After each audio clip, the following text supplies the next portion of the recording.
vie de grâce. Vivez-la tous les jours. La bonne parole. Jean 3, verset 7.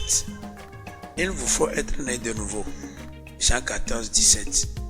L'esprit de vérité demeure auprès de vous et sera en vous. 1 Corinthiens 3, 16. L'esprit de Dieu habite en vous. Né de nouveau et habité par le Saint-Esprit, j'ai été élevé au sein de l'Église catholique. Baptisé en enfant, j'ai environ 7 ans lorsque ma grand-mère, une personne simple et peu pratiquante, m'a fait visiter une église et m'a dit que Jésus était le Fils de Dieu et qu'il était mort sur la croix pour effacer nos péchés. À 17 ans, j'ai été en contact avec des chrétiens quelque peu différents lors d'une célébration où j'ai trouvé de la profondeur et de la piété, mais j'ai noté des différences avec certaines de mes convictions précédentes. À 19 ans, mon retour vers Dieu a été effectif dans la mesure où j'ai acquis la certitude d'être sauvé, de vivre un bonheur éternel avec Dieu. J'étais alors né de nouveau.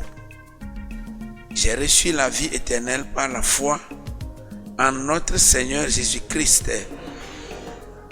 Mais il y avait dans ma formation chrétienne des vérités qui me semblaient mal enseignées ou pas suffisamment et d'autres notions qui étaient ajoutées à l'enseignement de la Bible.